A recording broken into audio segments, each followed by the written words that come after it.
Merci de nous rester fidèles. Il est 13h à Bamako, 13h partout au Mali.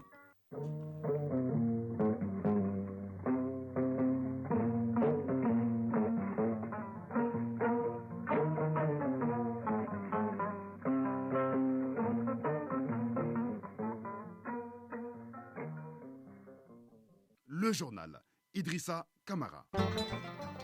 Mesdames et messieurs, bonjour et bienvenue dans notre livraison de la mi-journée que j'ai l'immense plaisir de vous présenter les titres.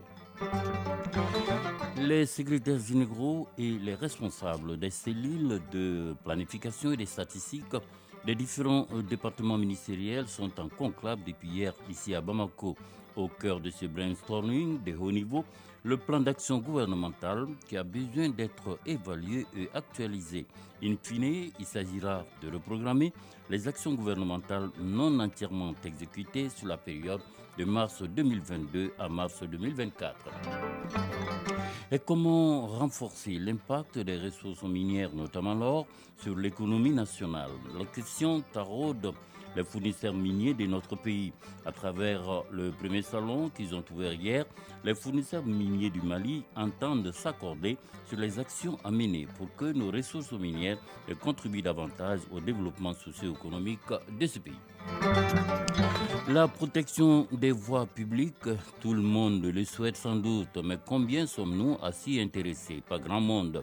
Le Conseil national de transition a tranché dans le vif. L'organe national de législation a relu la loi 06-029 du 29 juin 2006, une loi qui est sans embase.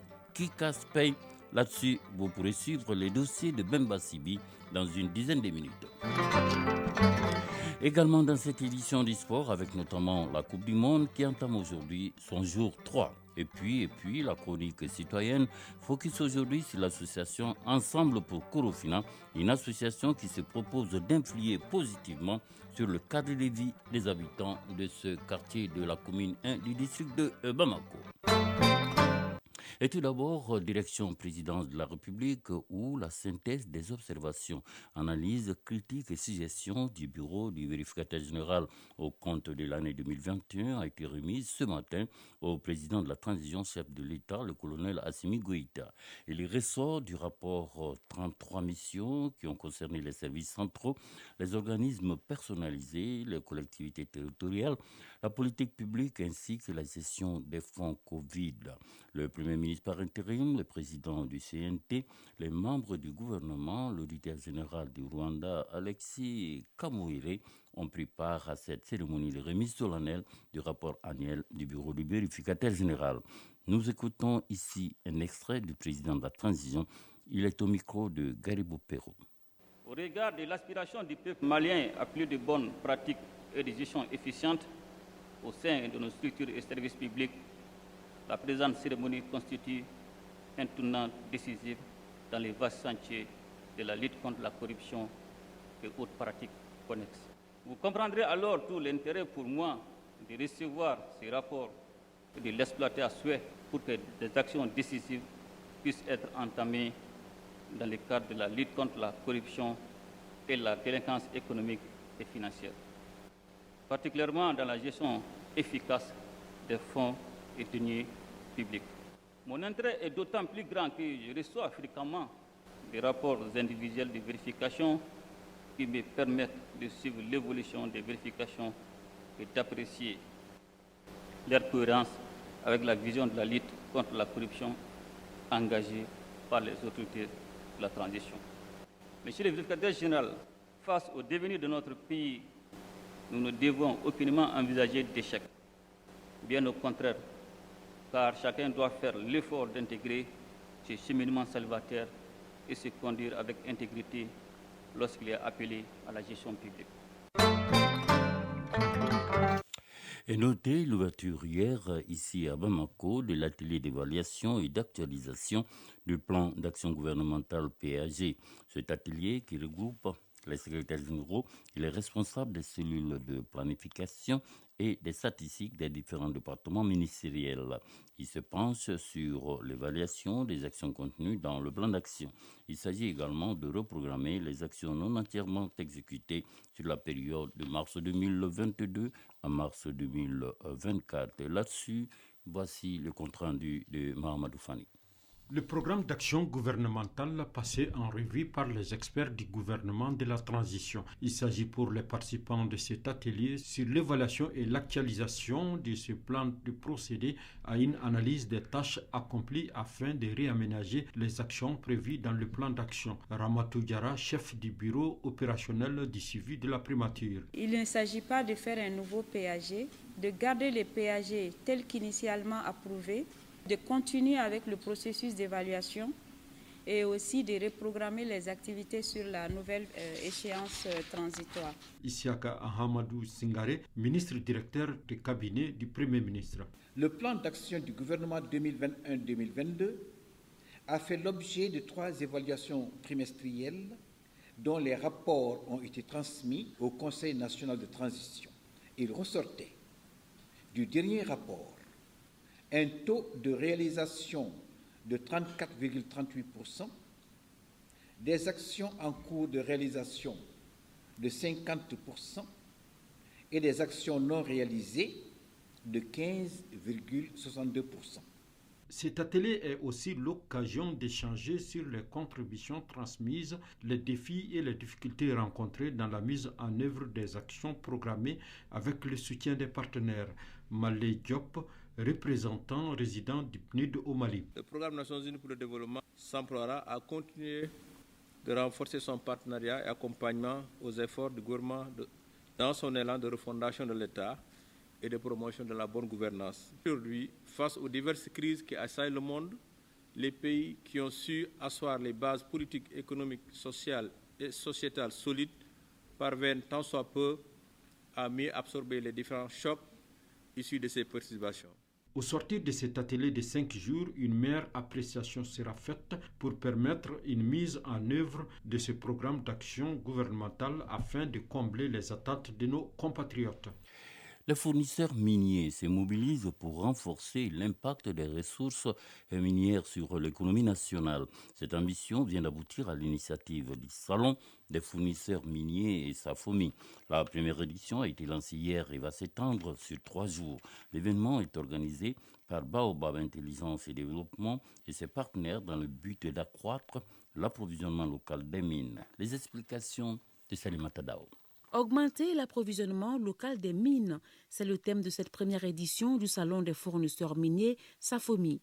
L'événement veut donner plus de chances aux entreprises nationales évoluant aux côtés des industries extractives, d'être plus dynamiques sur le marché, de créer plus d'emplois et booster l'économie nationale.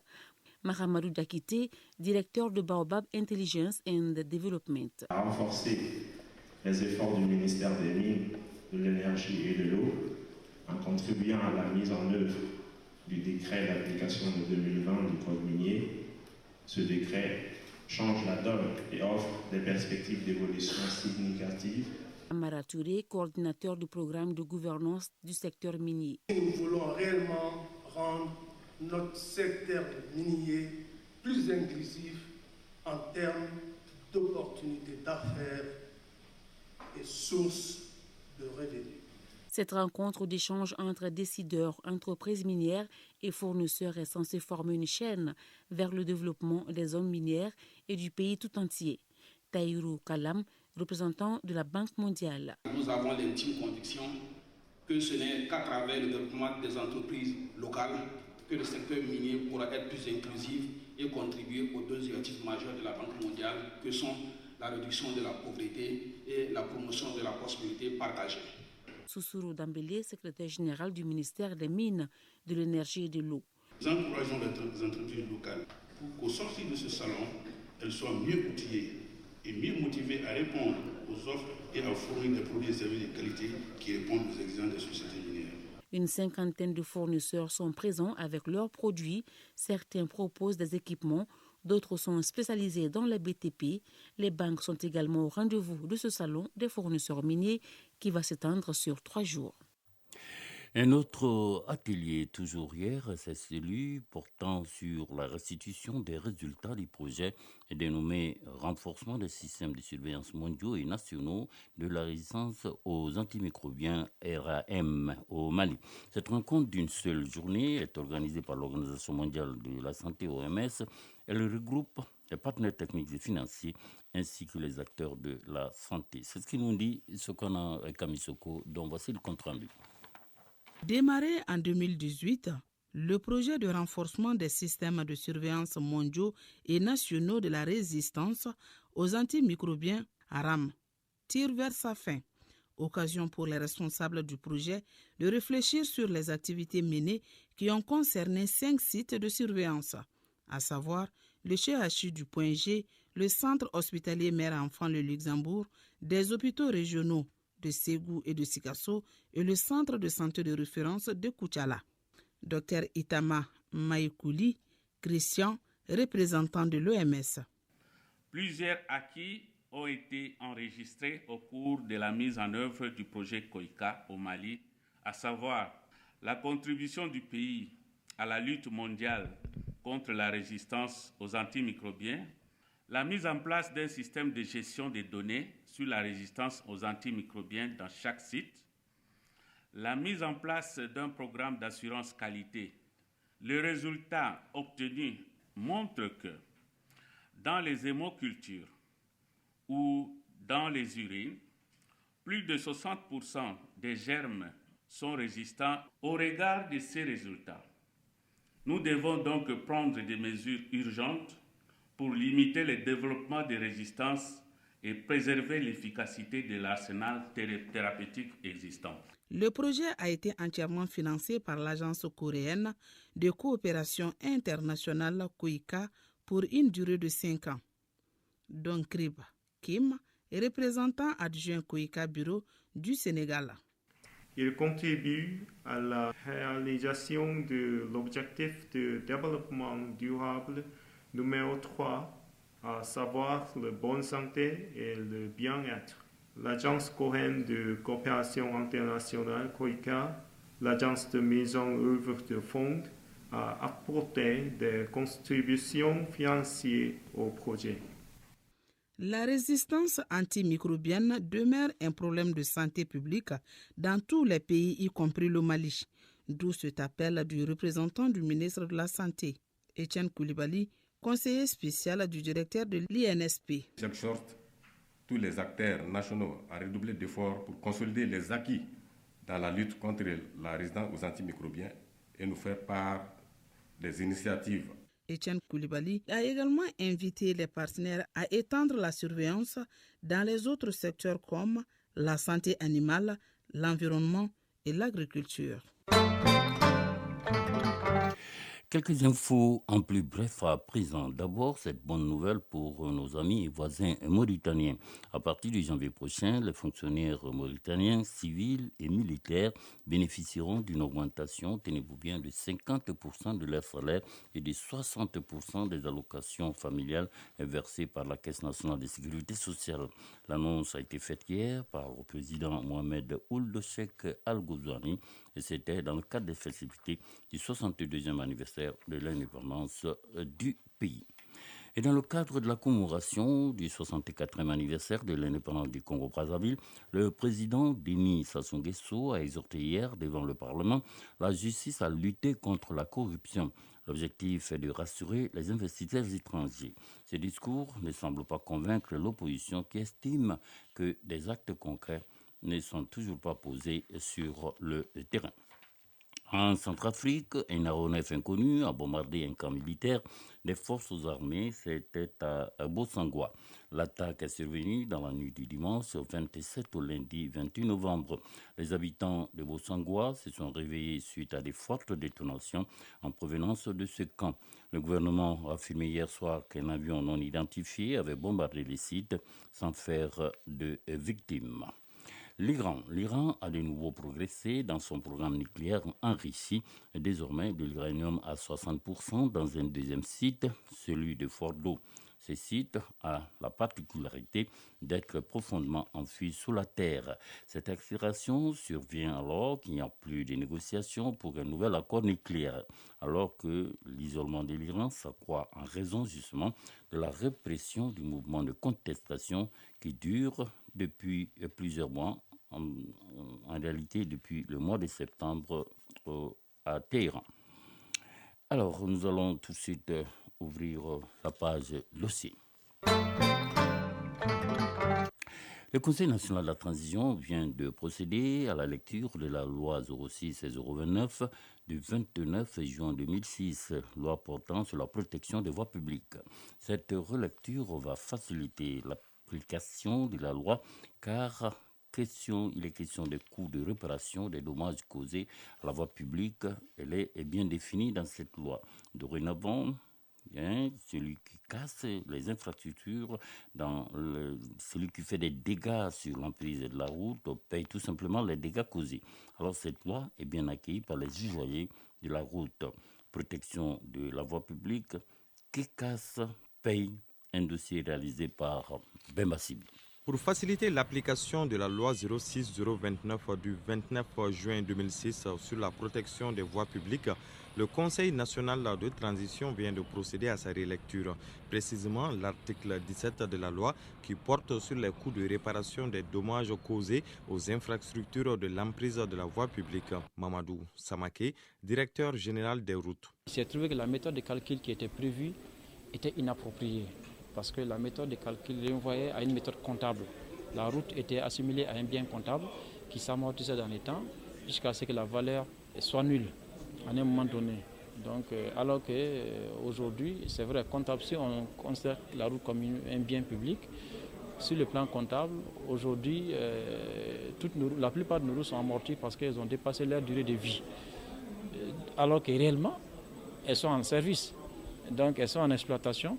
Donc, ce qui veut dire que leur valeur résiduelle n'est pas nulle aujourd'hui. Donc, ce qui fait que cette disposition était inopérante. Modibo Keïta, président de la commission des travaux publics du domaine de l'habitat et des transports du Conseil national de transition. On a voulu corriger ça, en l'occurrence à l'article 17 de cette loi, et qui faisait en sorte qu'on enlève le deuxième alinéa qui fait allusion à ça. Donc c'est ce qui a été vraiment l'objet récemment de l'ordonnance qui est passée au niveau du CNT pour ratification. Maintenant, la loi, il est aisé de faire une application de cette loi. La loi existe et elle est applicable. Et le champ d'application de cette loi englobe la route, les caniveaux, les trottoirs, les dispositifs de signalisation et d'éclairage public, les plantes et arbres d'ornement. La liste est longue et les contrevenants s'exposent à des sanctions. Modibo Keïta, président de la commission des travaux publics du domaine de l'habitat et des transports du Conseil national de transition. L'atteinte à la voie publique, c'est souvent le quotidien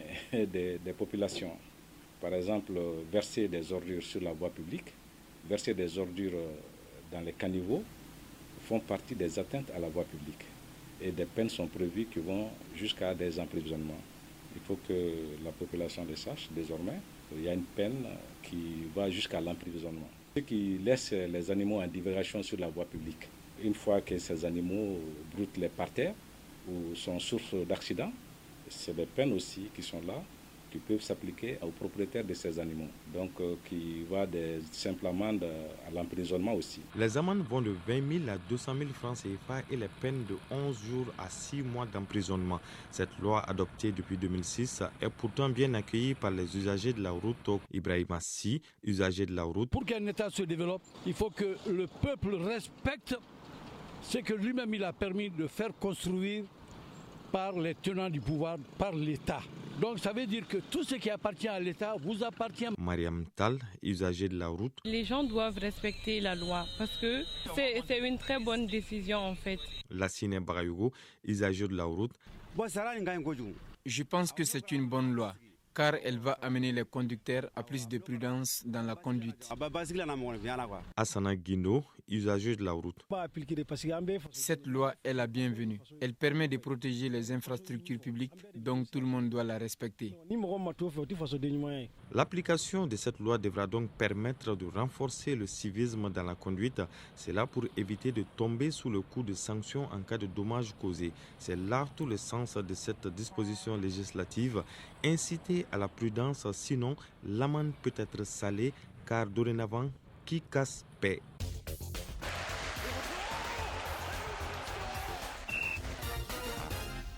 C'est bonjour. Bonjour, Idrissa Kamara. Alors, qui casse paye, nous ne cassons rien, nous ne payons rien. On va parler des sports. Alors, la Coupe du Monde au Qatar 2022, c'est le jour de la vérité, notamment pour cette équipe du Sénégal. Les Lions de la Teranga ont en effet leur destin dans leurs propres mains après leur brillante victoire face donc au Qatar battu 3-1.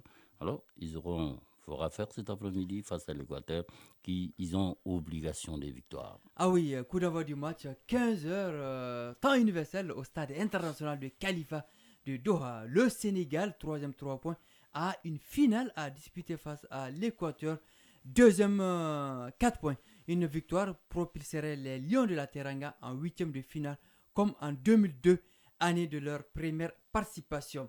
Alors, le sélectionneur des Lions, Aliou Cissé, optimiste de déclarer en conférence de presse que l'Équateur est une belle équipe.